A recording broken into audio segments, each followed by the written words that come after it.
Bismillahirrahmanirrahim. Assalamualaikum warahmatullahi wabarakatuh. Perkenalkan, saya atas nama Subaidah dengan NIM 105401102 Di sini saya akan membahas materi tentang perkembangbiakan hewan dan tumbuhan. Materi yang pertama yaitu tentang perkembangbiakan hewan. Perkembangbiakan hewan terbagi menjadi dua, ada yang secara generatif dan ada yang secara vegetatif. Secara generatif yaitu perkembangan yang secara kawin, sedangkan secara vegetatif yaitu perkembangan secara tidak kawin. Perkembangbiakan hewan secara generatif dapat dibagi menjadi tiga.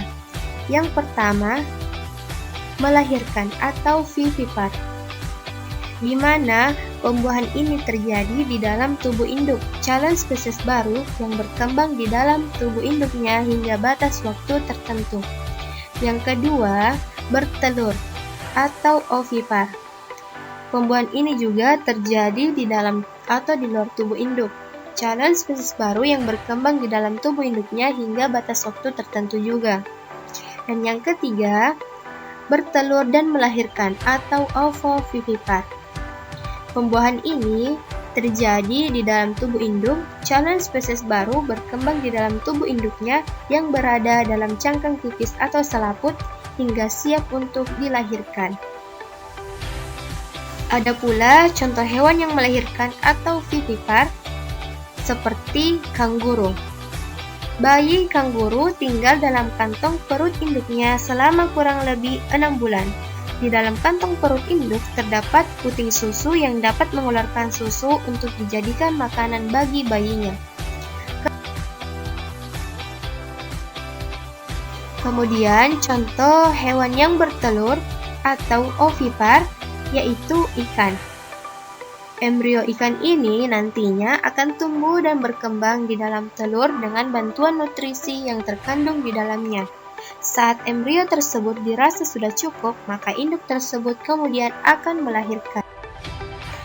Contoh hewan yang bertelur dan melahirkan atau ovovivipar seperti ular. Pembuahan ovum oleh sperma terjadi di dalam tubuh betina. Setelah terjadi pembuahan terbentuk zigot, kemudian zigot tumbuh menjadi embrio di dalam telur di tubuh induk. Selama pertumbuhan, embrio memperoleh makanan yang ada di dalam telur. Kemudian embrio tumbuh menjadi calon bayi, dan setelah itu pertumbuhan sempurna, induk betina akan melahirkan bayinya. Selanjutnya, perkembangan hewan yang secara vegetatif. Secara vegetatif ini yaitu perkembangbiakan tanpa melalui perkawinan.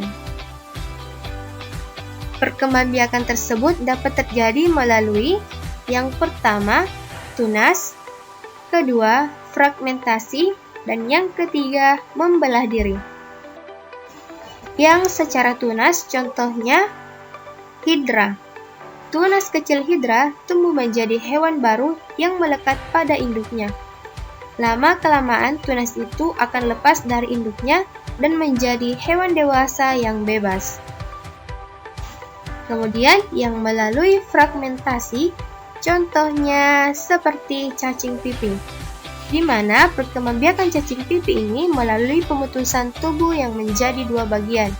Masing-masing bagian tubuh yang telah terputus dapat tumbuh menjadi dua individu baru. Tiga, yang melalui membelah diri, contohnya seperti amoeba. Induk ini membelah diri dengan membagi tubuhnya menjadi dua bagian besar. Materi yang kedua yaitu tentang perkembangbiakan tumbuhan. Perkembangbiakan ini ada yang secara generatif yang dapat terjadi pada tumbuhan berbiji. Alat perkembangbiakan tumbuhan berbiji yaitu bunga.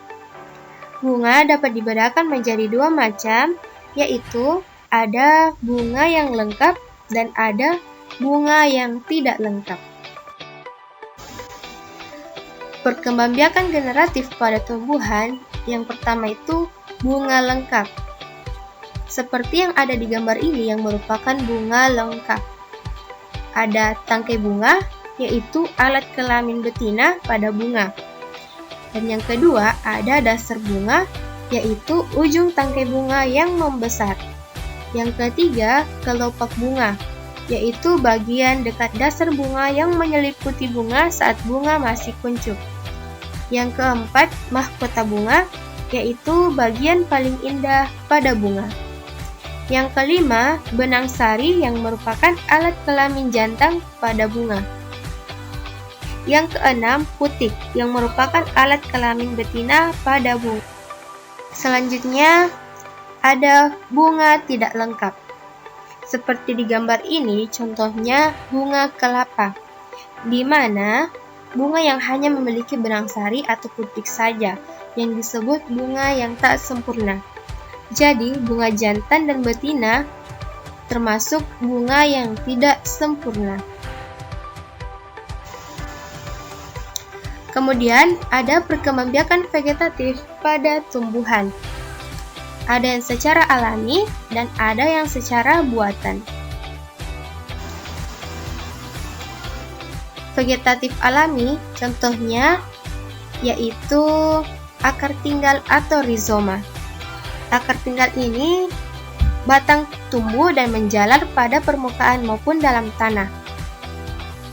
Kemudian ada geragi atau stolon, batang yang merambat di atas permukaan tanah.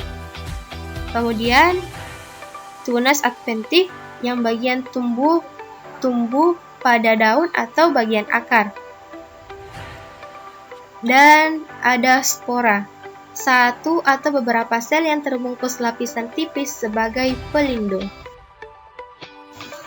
Kemudian ada vegetatif buatan, contohnya seperti okulasi, menyambung, merunduk, dan stek. Baik, itulah yang dapat saya sampaikan. Kurang dan lebihnya mohon dimaafkan. Billahi fisabilil haq fastabiqul khairat. Wassalamualaikum warahmatullahi wabarakatuh. Assalamualaikum warahmatullahi wabarakatuh. Kembali lagi dengan saya atas nama Subaidah. Di sini saya akan membahas tentang tujuan, fungsi, cara penggunaan serta kelebihan dan kelemahan tentang media pembelajaran yang telah saya buat. Yang pertama, tujuan. Tujuannya yaitu membantu dalam menyampaikan pesan-pesan atau materi pelajaran kepada siswa agar pesan tersebut lebih mudah dimengerti, lebih menarik dan menyenangkan bagi peserta didik. Kemudian, memberikan pengalaman belajar yang bervariasi. Kedua, fungsi. Fungsinya yaitu mempermudah melakukan sebuah presentasi, lalu membuat pembelajaran tersebut lebih menarik dan menyenangkan. Membuat presentasi dalam bentuk menarik karena didukung template, animasi, video, audio, dan gambar. Kemudian, cara penggunaan. Yang pertama itu, hubungkan terlebih dahulu laptop tersebut ke proyektor. Kemudian, membuka file PPT yang telah dibuat.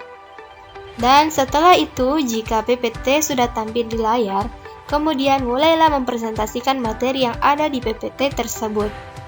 Kemudian ada kelebihannya. Yang pertama, merangsang peserta didik untuk mengetahui lebih jauh informasi tentang bahan ajar yang tersaji. Kedua, peserta didik mudah memahami materi yang ditampilkan karena penyajiannya yang begitu menarik. Dan yang ketiga, membangkitkan motivasi peserta didik untuk belajar. Adapun kelemahannya, yaitu pembuatan bahan ajar membutuhkan waktu yang lama karena dirancang sedemikian rupa supaya tampil menarik. Kemudian, kesalahan penempatan gambar dapat menyebabkan gambar terbalik jika terlihat pada layar, dan membutuhkan biaya yang banyak serta membutuhkan proyektor untuk penyambung ke layar. Sekian, itulah yang dapat saya sampaikan. Semoga bermanfaat bagi kita semua. Billahi fisabilil haq fastabiqul khairat. Wassalamualaikum warahmatullahi wabarakatuh.